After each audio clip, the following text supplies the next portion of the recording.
ತುಂಬ ಕಡಿಮೆ ಸರ್. ನಿಮಗೆ ಬಿಗ್ ಬಾಸ್ ಮನೇಲೂ ಗೊತ್ತು ಎಷ್ಟು ಜನ ಅವ್ರು ಮಾಡಿರೋ ತಪ್ಪುಗಳನ್ನ ಒಪ್ಕೊತಾ ಇದ್ದಾರೆ ಅಂತ ಹೇಳಿ. ಸೊ ಯಾರು ಅಷ್ಟು ಈಸಿಯಾಗಿ ಅಲ್ಲಿ ತಪ್ಪು ಒಪ್ಕೊಳ್ಳಲ್ಲ.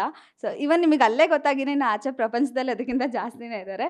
ಬಟ್ ನಿಮಗೆ ಅನಿಸಿಲ್ವಾ ಇಷ್ಟೊಂದು ಪ್ರಾಮಾಣಿಕತೆ ಬಿಗ್ ಬಾಸ್ ಮನೆಯಲ್ಲಿ ವರ್ಕ್ ಆಗಲ್ಲ ತುಂಬ ಅಂತ? ನನಗೆ ವರ್ಕ್ ಆಗುತ್ತೋ ಇಲ್ವೋ ಅದು ನಾನು ಯೋಚನೆ ಮಾಡಿರಲಿಲ್ಲ. ನನಗೆ ಆ ಟೈಮಲ್ಲಿ ಏನನ್ನಿಸ್ತೋ ಅದನ್ನು ನಾನು ಅಂದ್ರೆ ಸ್ಟಾರ್ಟಿಂಗ್ ಪ್ಲಾನ್ ಮಾಡ್ಕೊಂಡು ಹೋಗ್ತಾರೆ ಹಿಂಗೆ ಬಿಗ್ ಬಾಸ್ ಮನೇಲಿ ಹಿಂಗಿರ್ಬೇಕು ಅಂತ. ಆಲ್ಮೋಸ್ಟ್ 10 ಸೀಸನ್ ನೋಡ್ಕೊಂಡು ಹೋಗಿರೋದ್ರಿಂದ ಅಲ್ಲಿ ತುಂಬ ಸಾಫ್ಟ್ ಆಗಿದ್ರೆ, ತುಂಬ ಪ್ರಾಮಾಣಿಕವಾಗಿದ್ರೆ, ಸೊ ಈ ರೀತಿ ಆಗಲ್ಲ, ವರ್ಕ್ ಆಗಲ್ಲ ಅನ್ನೋದು ಸಮ್ ಮೈಂಡ್ ಗೇಮ್ ಅಂತ ಹೇಳ್ಬೋದು. ನಿಮಗೆ ಅದೇನು ಮಾಡಿಲ್ವಾ ನೀವು? ಇಲ್ಲ ಮೈಂಡ್ ಗೇಮ್ ಅಂದರೆ ಈಗ ನೀವು ಹೇಳಿದೆ ವರ್ಕ್ ಆಗುತ್ತಾ ಇಲ್ವಾ ಅಂತ. ಬಹುಶಃ ನಾನು ಇದ್ದಿದ್ದಕ್ಕೆ ಈ ರೀತಿ ಇದ್ದಿದ್ದಕ್ಕೆ ನಾನು 16ನೇ ವೀಕ್‌ವರೆಗೂ ಬಂದಿದ್ದು ಆಗಿರ್ಬೋದು. ಇಲ್ಲಾಂದರೆ ಆಗ್ತಿರ್ಲಿಲ್ವೋ ಏನೋ. ಬ 1 ವೀಕ್ ಹೋಗಿಲ್ಲ ಅನ್ನೋದು ಆಗಿಲ್ಲ ಅಂತ ಹೇಳಿ ನಾನು ಕನ್ಸಿಡರ್ ಮಾಡಲ್ಲ. ಇಷ್ಟು ವೀಕ್ ಬಂದಿರೋದು ಕೂಡ ವರ್ಕ್ ಆಗಿದೆ ಅಂತ ಅಂದ್ಕೊಂಡವ್ನು. ಆ್ಯಕ್ಚುಲಿ ಈ ವಿಚಾರದಲ್ಲೂ ಕೂಡ ತುಂಬ ಸುದ್ದಿ ಅಂದರೆ ಏನಂದರೆ, ಸೊ ಧನರಾಜ್ ಅವರು ಸ್ಟಾರ್ಟಿಂಗ್ ವೀಕಲ್ಲಿ ತುಂಬ ಡಲ್ ಆಗಿದ್ರು. ಯಾವಾಗ ಹನುಮಂತ್ ಅವರು ಬಿಗ್ ಬಾಸ್ ಮನೆಗೆ ಬರ್ತಾರೆ ಆಗ್ಲಿಂದ ಸ್ವಲ್ಪ ಎನರ್ಜಿ ಆದರು. ಸೊ ಹನುಮಂತ್ ಅವ್ರು ಇದ್ದಿದ್ದಕ್ಕೇನೆ ಅವ್ರು ಇಷ್ಟು ದಿನ ಬರೋಕ್ಕೆ ಆಯಿತು ಅನ್ನೋ ಟ್ರೋಲ್ಗಳು ಕೂಡ ತುಂಬ ಆಗ್ತಿತ್ತು. ಅದ್ರ ಬಗ್ಗೆ ಏನು ಹೇಳ್ತೀರಾ? ಹನುಮಂತನ ಇದ್ದಿದ್ದಕ್ಕೆ ನನ್ನ ಮನಸ್ಸು ಖುಷಿಯಾಗಿದೆ. ಮನಸ್ಸು ಖುಷಿಯಾಗಿದ್ರೆ ಅಂದರೆ ನಾನು ಓಪನ್ ಅಪ್ ಆಗಿದ್ದೀನಿ ಅಂತ ಅರ್ಥ. ಅವ್ರು ಇದ್ದಿದ್ದಕ್ಕೆ ನಾನು ಇಲ್ಲಿವರೆಗೂ ಬಂದಿರೋದು.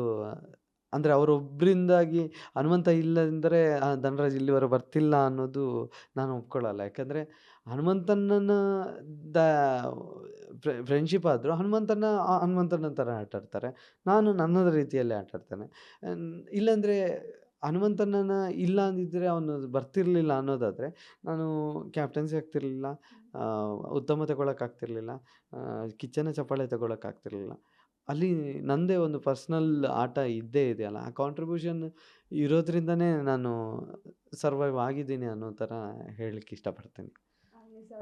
ಈಗ ನೆಕ್ಸ್ಟ್ ನೀವು ಅದೇ ನಾಮಿನೇಟ್ ಆಗಿರ್ತೀರಾ.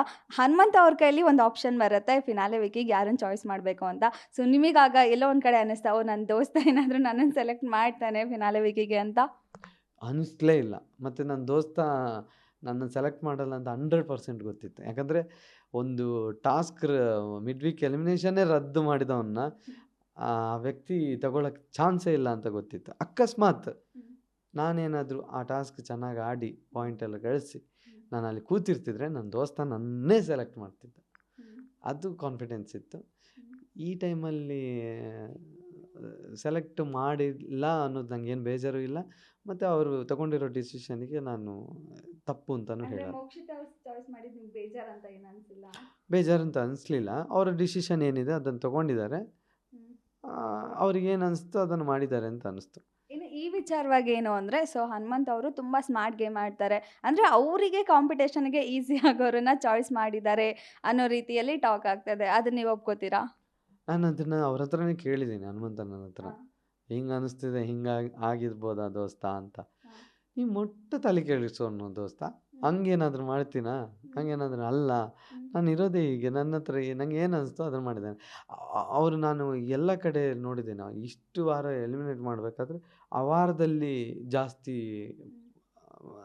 ಏನಾಯಿತು ಅನ್ನೋದನ್ನು ಗಮನದಲ್ಲಿಟ್ಕೊಂಡು ಮಾತಾಡ್ತಾರೆ. ಆ ವಾರ ಮೋಕ್ಷಿತ್ ಅವರು ತುಂಬ ಚೆನ್ನಾಗಿ ಆಟನ ಆಡಿದ್ದಾರೆ ಟಾಸ್ಕ್ ವಿಚಾರದಲ್ಲಿ. ಅದರ ಹಿಂದೆ ಏನು ನಡ್ಕೊಂಡು ಬಂದಿದ್ದೋ ಅದನ್ನು ಇದನ್ನು ಮ್ಯಾಚ್ ಮಾಡಿ ಕೊಟ್ಟಿದ್ದಾರೆ ಅಂತ ಅನಿಸುತ್ತೆ ನನಗೆ. ಆದರೆ ನೀವು ಹೇಳಿರೋ ಪ್ರಕಾರ ಅಂಥದ್ದೊಂದು ಸ್ಟ್ರಾಟಜಿ ಬೇರೆ ಯಾರಾದರೂ ಇದ್ದರೆ ಮಾಡ್ತಿದ್ರೇನೋ. ಈ ವ್ಯಕ್ತಿ ಮಾಡಲ್ಲ ಅಂತ ಅಂದ್ಕೊಂಡಿದ್ದೀನಿ. ಅಕಸ್ಮಾತ್ ಮಾಡಿದರೆ ಅದು ಬುದ್ಧಿವಂತಿಕೆ ಆಗಿದ್ದರೆ ಅದನ್ನು ನನ್ನ ಮುಂದೆ ಒಪ್ಕೋಬೇಕಿತ್ತು ದೋಸ್ತ. ಅಕಸ್ಮಾತ್ ಹೊರಗಡೆ ಬಂದು ಇನ್ನೊಂದು ಸ್ಟ್ರಾಟಜಿ ಅಂದರೆ ಕಪಾಳ ಹೊಡಿತೀನಿ.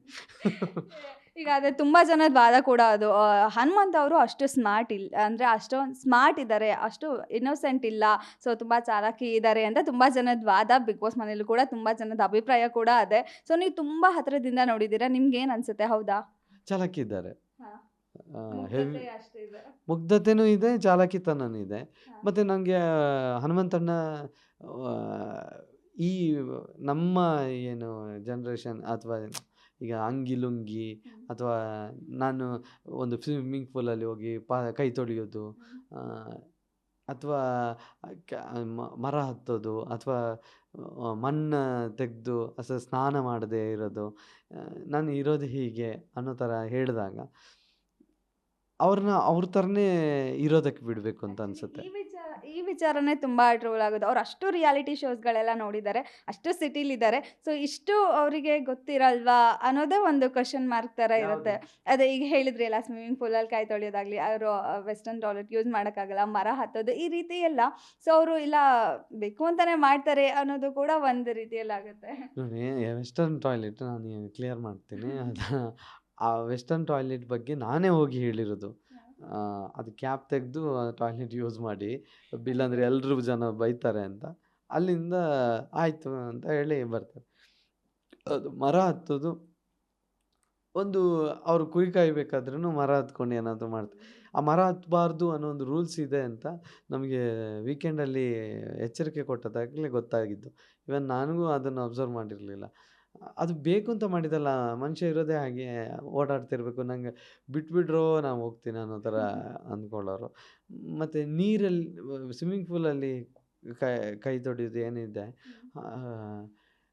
ಅಲ್ಲಿ ನೀರು ಕಾಣಿಸ್ತಿದೆ, ಅದಕ್ಕೆ ಅವರಿಗೆ ಒಂಥರ ಕೆರೆ ಇದ್ದಾಗೆ ಅದು. ಅವರು ಏನಕ್ಕೆ ನಮ್ಮ ಕುರಿಯನ್ನು ಜಗ್ಗು ತೊಳಿತೀನಿ ದೋಸ್ತ ಇಂಥ ಕೆರೆ ಸಿಕ್ಕರೆ ಅನ್ನೋ ಥರ ಅವ್ರಿಗೆ ಅಂಥ ಅಲ್ಲಿ ಸರೌಂಡಿಂಗ್ಸಲ್ಲಿ ಏನು ಸಿಗುತ್ತೆ ಅದು. ನನಗೆ ಏನನ್ಸುತ್ತೆ ಗೊತ್ತಾ, ಹನುಮಂತಣ್ಣ ಈಗ ಅಷ್ಟು ಪಾಪ್ಯುಲರ್ ಆಗಿದ್ದಾರೆ, ಒಂದಷ್ಟು ವಿಚಾರಗಳ ಬಗ್ಗೆ ಗೊತ್ತಿದೆ. ಆದರೂ ಕೂಡ ಎಲ್ಲೋ ಒಂದು ಕಡೆ ಅವರ ತನವನ್ನು ಬಿಟ್ಟು ಕೊಡದೇ ಇರೋದು ಅದು ತಪ್ಪಲ್ಲ ಅನಿಸುತ್ತೆ.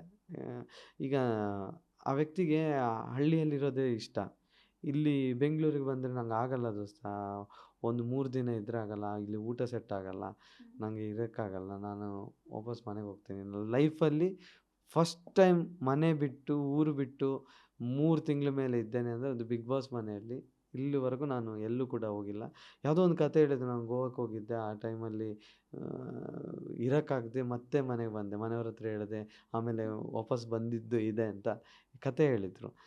ಆ ವ್ಯಕ್ತಿ ಇಷ್ಟಪಡದೆ ಹಳ್ಳಿ ಊರು ಆತಂದೇ ಒಂದು ಜಗತ್ತು, ಅದರಲ್ಲೇ ಇರೋದಕ್ಕೆ ಇಷ್ಟಪಡ್ತಾನೆ. ಆ ವ್ಯಕ್ತಿನ ಆಟ ಆಡಬೇಕು ಅಂತ ಬಂದಾಗ ಈ ಇದರಲ್ಲಿ ಆಟ ಆಡು ಅಂದಾಗ ಅಲ್ಲಿ ಹಳ್ಳಿಯಲ್ಲಿ ಹೇಗಿದ್ದೆ ಅದೇ ಥರ ಬಿಹೇವ್ ಮಾಡೋದಕ್ಕೆ ಶುರು ಮಾಡ್ತಾನೆ ವಿನ ಅದು ಬೇಕಂತಲೇ ಮಾಡೋದು ಅಲ್ಲ ಅಂತ ಕಾಣಿಸುತ್ತೆ ನನಗೆ. ಈವನ್ ಹಳ್ಳಿಯಲ್ಲಿದ್ದಾಗಲೂ ಅಷ್ಟೇ, ಹೊರಗಡೆ ಬೆಂಗಳೂರಲ್ಲಿ ಏನಾದರೂ ಅವಕಾಶ ಸಿಕ್ಕಿದಾಗ ನಂಗೆ ಈವನ್ ಫಿಲ್ಮಿಗೂ ಅವಕಾಶ ಸಿಕ್ಕಿದೆ ಅಂತ ಅವರಿಗೆ, ಬೇಡ ಅಂತ ಹೇಳಿದೆ.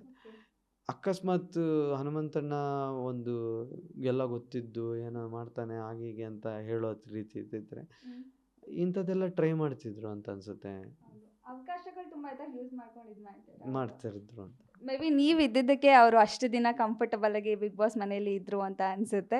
ಸೊ ಈಗ ಅವರು ಆ ಕಡೆ ಉತ್ತರ ಕನ್ನಡ, ನೀವು ಈ ಕಡೆ ಕರಾವಳಿಯವರು. ಸೊ ಆಲ್ಮೋಸ್ಟ್ ಭಾಷೆ ಬೇರೆ, ಸೊ ಇರೋ ವ್ಯಕ್ತಿತ್ವ ಅವರು ತುಂಬ ಜೋರು, ನೀವು ತುಂಬ ಸಾಫ್ಟು. ಸೊ ಇಷ್ಟೊಂದು ಆಲ್ಮೋಸ್ಟ್ ಆಪೋಸಿಟ್ ಕ್ಯಾರೆಕ್ಟರು, ಅದೆಷ್ಟು ಚೆನ್ನಾಗಿ ಆ ರೀತಿ ಕನೆಕ್ಟ್ ಆಗೋಕ್ಕೆ ಹೇಗೆ ಸಾಧ್ಯ ಆಯಿತು? ಇಲ್ಲ, ಆಪೋಸಿಟ್ ಕ್ಯಾರೆಕ್ಟರ್ ಅಂತಲ್ಲ, ಅವ್ರಿಗೆ ಯಾರನ್ನಾದರೂ ಹೇಳ್ಬೇಕಂದ್ರೂ ಸಿಟ್ಟು ಬರುತ್ತೆ. ಸಿಟ್ಟು ಬರೋದು ತುಂಬ ಕಡಿಮೆ, ಕೌಂಟ್ರ್ ಕೊಡ್ತಾರೆ. ಅದು ಸಿಟ್ಟಲ್ಲಿ ಅಲ್ಲ, ಕೌಂಟ್ರ್ ಹೇಗೆ ಕೊಡಬೇಕು ಹಾಗೆ.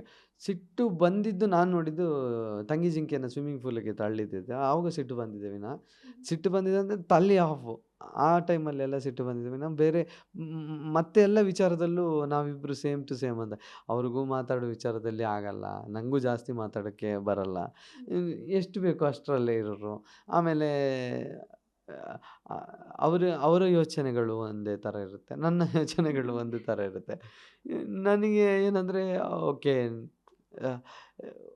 ಒಂದು ನಾನು ಹೇಳಬೇಕಾಗಿರೋ ವಿಚಾರಗಳನ್ನ ಹೇಳಿದಾಗ ಕಿವಿ ಕೊಡೋ ವ್ಯಕ್ತಿ ಹನುಮಂತಣ್ಣ. ಅವರೇನಾದರೂ ಹೇಳಿದಾಗ ಕಿವಿ ಕೊಡೋ ವ್ಯಕ್ತಿ ನಾನಾಗಿರ್ತೇನೆ. ನನ್ನನ್ನು ಅವ್ರು ಸಮಾಧಾನ ಮಾಡ್ತಾರೆ, ನಾನು ಅವ್ರನ್ನ ಸಮಾಧಾನ ಮಾಡ್ತೀನಿ. ಆ್ಯಕ್ಚುಲಿ ಅದೇ ಮಾತಾಡೋಕ್ಕೆ ಬರಲ್ಲ ಅಂತಲೇ ಇಡೀ ಬಿಗ್ ಬಾಸ್ ಮನೆ ಪೂರ್ತಿ ನೀವಿಬ್ಬರೇ ಮಾತಾಡ್ಕೊಂಡೇ ಓಡಾಡ್ತಾನೆ ಇರ್ತೀರಾ.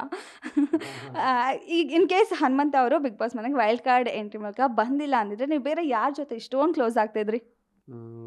ಸುರೇಶ್ ಮಾವ ಅಥವಾ ತಂಗಿ ಜಿಂಕೆ. ಸುದ್ದಿ ಖಚಿತ, ನ್ಯಾಯ ನಿಶ್ಚಿತ.